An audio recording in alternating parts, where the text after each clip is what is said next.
Bismillahirrahmanirrahim. Assalamualaikum warahmatullahi wabarakatuh. Alhamdulillah, puji syukur marilah sama-sama kita ucapkan kehadiran Allah Subhanahu wa Ta'ala yang telah melimpahkan rahmat dan karunia-Nya kepada kita semua, sehingga kita masih bisa melaksanakan proses pembelajaran meskipun secara daring atau online. Selawat beserta salam tak lupa pula kita kirimkan kepada arwah junjungan kita, yaitunya Nabi Muhammad SAW, dengan mengucapkan Allahumma sholli ala Muhammad wa ala ali Muhammad. Baiklah anak-anak ustazah, sebelum kita mulai pembelajaran yang pertama, ustazah akan menyampaikan sebuah hadis yang berbunyi, min husni islamil mar'i tarkuhu ma la ya'ni, yang artinya, di antara kebaikan Islam seseorang adalah meninggalkan hal-hal yang tidak bermanfaat baginya. Hadis riwayat Tirmizi. Nah, dari hadis tersebut dapat kita simpulkan bahwa kita sebagai manusia biasa harus melakukan hal-hal yang bermanfaat yang diridhoi oleh Allah. Jangan lakukan hal-hal yang tidak bermanfaat, bahkan merugikan diri sendiri.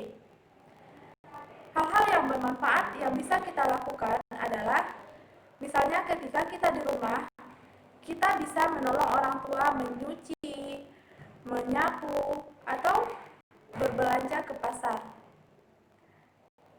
Nah, untuk itu, ustazah ingin mengingatkan sekali lagi kepada anak-anak ustazah, jika tidak ada kepentingan yang mendesak untuk keluar rumah, alangkah baiknya antum dan antuna tetap berada di rumah saja. Lakukanlah hal-hal yang positif dan semoga kita semua bisa segera bertatap muka kembali belajar di sekolah. Amin, amin ya robbal alamin. Baiklah anak-anak ustazah, berikut akan ustazah sajikan video pembelajaran yang pertama. Selamat menyaksikan.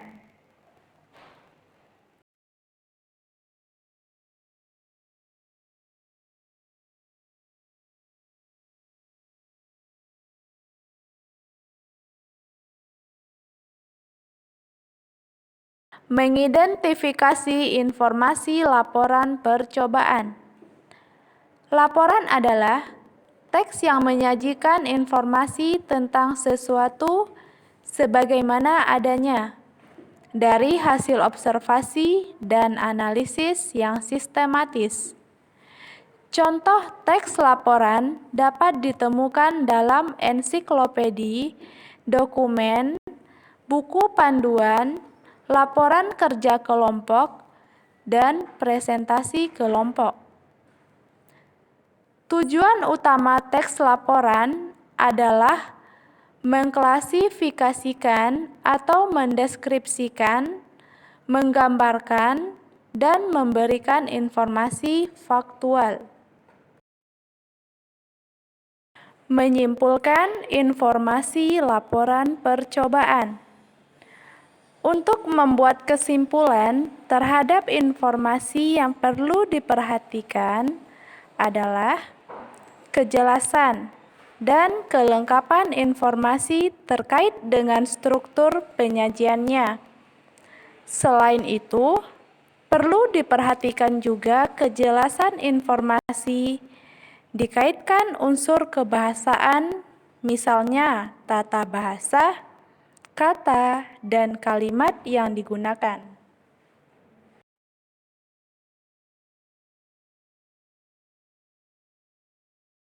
Menelaah struktur kebahasaan teks laporan percobaan. Kejelasan dan kelengkapan informasi ditentukan oleh struktur penyajian, baik secara lisan atau tertulis, dan penggunaan bahasa. Adapun struktur teks laporan terdiri atas yang pertama, umum, yaitu berupa klasifikasi dan pernyataan. Yang kedua, uraian, yaitu menggambarkan sesuatu yang dibahas secara rinci bagian per bagian.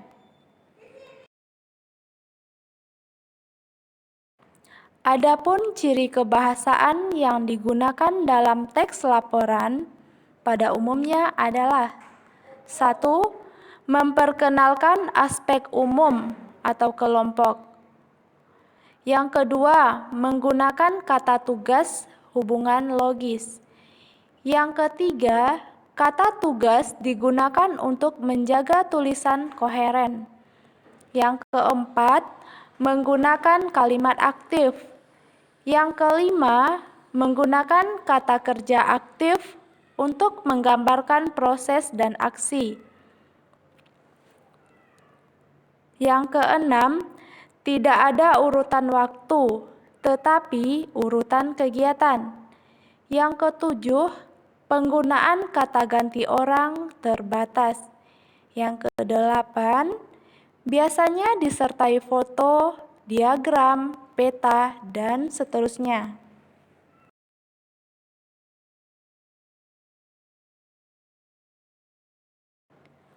Menyajikan format laporan percobaan. Nah, inilah format laporan percobaan.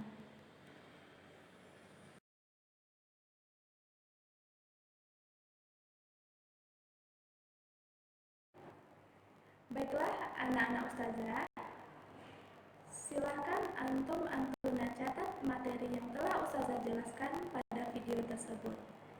Jika ada pertanyaan, bisa hubungi ustazah melalui wali kelas, dan untuk tugasnya akan ustazah berikan pekan depan melalui Google Form.